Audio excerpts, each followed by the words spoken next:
Em 15 de outubro de 2022, um acidente envolvendo um ônibus de modelo Marco Polo Paradiso, pertencente à empresa Transipiales, fez 20 vítimas fatais no sudoeste da Colômbia. O veículo saiu do porto de Tumaco e tinha como destino a cidade de Cali, com 35 pessoas a bordo. Por volta das 3h40 da manhã do horário local, o veículo acabou capotando, depois do motorista ter perdido o controle.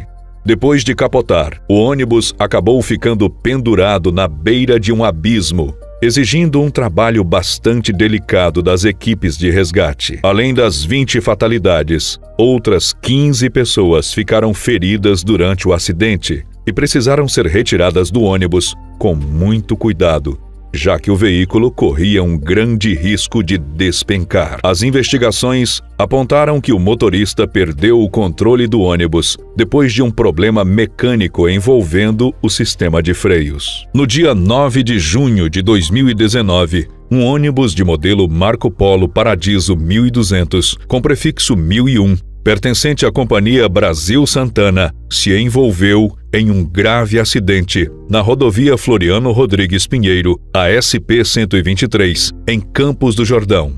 O ônibus realizava uma excursão do Dia dos Namorados, saindo de Praia Grande, passando por São Vicente, Santos, Cubatão, até chegar ao seu destino final, Campos do Jordão. Após o término da visita a Campos do Jordão, o ônibus seguiu viagem com destino ao litoral sul de São Paulo. No entanto, minutos depois, por volta das 21h30, o ônibus acabou colidindo contra outros 5 veículos e logo em seguida acabou tombando no meio da rodovia, um pouco antes de entrar em um túnel localizado naquele ponto da SP-123. O acidente vitimou 10 pessoas, 8 delas estavam a bordo do ônibus.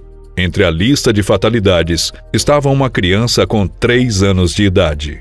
Em um primeiro momento, a Polícia Rodoviária Federal afirmou que não havia problemas com a visibilidade na rodovia no momento em que o ônibus tombou, mas a empresa apresentou um laudo dizendo que a estrada não oferecia boas condições de tráfego. De acordo com o documento, o ônibus não tinha problemas mecânicos e sofreu com uma série de fatores provocados, entre outras coisas, pela presença de água na pista e pela alta velocidade permitida para veículos pesados naquele local. O laudo oficial da polícia indicou um superaquecimento nos freios traseiros do ônibus, provavelmente causado pelo seu constante acionamento naquele ponto da estrada. Vale ressaltar que o ponto onde o acidente aconteceu é marcado por ser uma serra bastante íngreme. Um fato realmente curioso neste acidente é que o motorista, que deveria estar na direção do ônibus, havia trocado com outro funcionário, em procedimento que não havia sido autorizado pela empresa.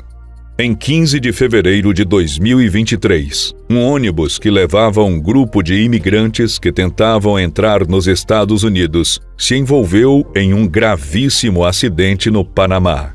O coletivo saiu de Darién com destino à Costa Rica. Depois de aproximadamente 14 horas de viagem, o motorista perdeu o controle do veículo durante uma curva e acabou caindo em um barranco. Logo após a queda, o ônibus se chocou contra uma pedra de grandes proporções e ainda colidiu com um micro-ônibus. Infelizmente, 39 pessoas morreram no acidente e outras 30 ficaram feridas. Um dos 2 motoristas que estavam a bordo do ônibus também perdeu a vida naquele dia.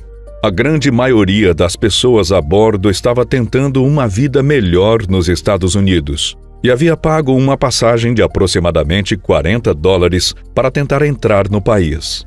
Porém, o destino não deixou que isso acontecesse. Não conseguimos encontrar as investigações deste acidente. No dia 19 de agosto de 2023, um grande grupo de torcedores do Corinthians compareceu ao estádio do Mineirão, em Belo Horizonte, para acompanhar o confronto com o Cruzeiro. A partida terminou empatada em 1-1, com um gol salvador nos acréscimos, que ajudou a equipe do Corinthians a somar um ponto importante na luta por uma recuperação no Campeonato Brasileiro. Infelizmente, a alegria dos corintianos foi substituída pouco tempo depois pelo desespero. Parte desses torcedores embarcou em um ônibus de modelo Irizar no mesmo dia, saindo de Belo Horizonte e tendo como destino a cidade de Taubaté, no estado de São Paulo. Enquanto trafegava pela rodovia Fernão Dias, que liga os dois estados, o motorista acabou perdendo o controle do ônibus ao entrar em uma curva e não conseguiu retornar à pista. Após uma derrapagem, o veículo bateu contra um barranco e acabou capotando, vitimando 7 pessoas dos 43 passageiros que estavam a bordo. De acordo com informações da imprensa, o ônibus havia sido fretado por uma filial da torcida organizada Gaviões da Fiel para transportar torcedores de várias cidades. E o próprio motorista, que ficou bastante ferido no acidente, é o dono da empresa proprietária do ônibus. Segundo a apuração da imprensa, o veículo não tinha a documentação adequada para trafegar, já que estava sem registro e sem autorização para transportar passageiros em rotas interestaduais.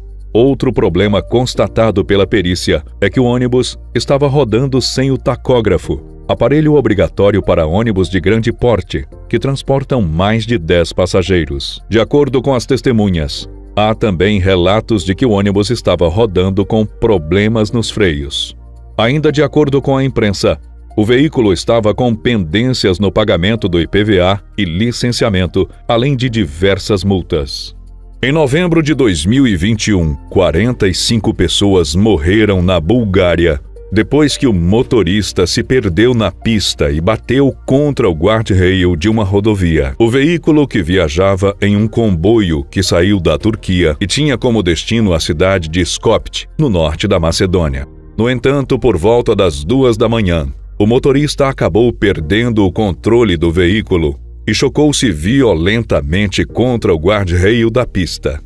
Além do impacto extremamente forte, que por si só já causou uma série de fatalidades dentro do ônibus, o veículo ainda foi consumido por um incêndio, piorando a situação. 7 pessoas conseguiram sair do veículo durante o incêndio, pulando as janelas, e precisaram ser atendidas urgentemente em um hospital. A maioria dos sobreviventes escapou com queimaduras graves, e um deles quebrou uma perna durante a batida. Mas, além dos ferimentos físicos, eles também precisaram lidar com o trauma dessa experiência assustadora. As investigações não conseguiram deixar claro se o fogo começou antes ou depois da batida, mas o fato é que várias vítimas foram totalmente consumidas pelas chamas, gerando um cenário que os próprios socorristas classificaram como um filme de terror. Lembrando que, se você quer uma continuidade dessa série, deixe aí nos comentários "Eu quero", para sabermos se você tem real interesse.